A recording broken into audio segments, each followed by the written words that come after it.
বিয়ের পরে অনেক মেয়েকেই বলতে শুনেছি, আমি শ্বশুর বাড়ি বাপের বাড়ি কোনো ভেদাভেদ করি না, দুটোই আমার কাছে সমান, দুটোই আমার কাছে এক। কিন্তু ঠিক তুমি যখনই সেই মেয়েটা বাপের বাড়ি যাবে, 3 দিন পর পর কোনো কাজ করবে না, শুধু বসে বসে খাচ্ছে, আরামসে আছে, দেখবার মায়ের বকাঝকাও খাচ্ছে কোনো কারণে, অথচ কোনো কথাই কি সে মাথাতেও নিচ্ছে না, টেনশনেও নিচ্ছে না। সে নিজেকে একটা রানী ফিল করছে যে আমি রানী, আমি রানী, আর তার কোনো কিছুই যায় আসে না। কিন্তু ওটাই যদি একটা তুমি শ্বশুরবাড়িতে করো, 3 দিন বসে বসে খাচ্ছ, তোমার নিজের মধ্যে দেখবে একটা গিল্টি ফিল আসছে, আমি বসে বসে খাচ্ছি, আমার ঠিক ভালো লাগছে না, আমাকে এরমভাবে কেউ সবসময় দিচ্ছে, আমি খাচ্ছি। পারবে না, কোনোভাবেই তুমি পারবে না, তোমার নিজের মধ্যে এটা গিল্টি ফিল হবে।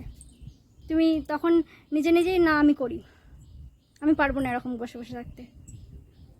কিন্তু বাপের বাড়িতে কি এই এই মনটা আসে যে আমি বসে বসে খাচ্ছি, আমি কিছুই করছি না, আমাকে কিছু করতে হবে?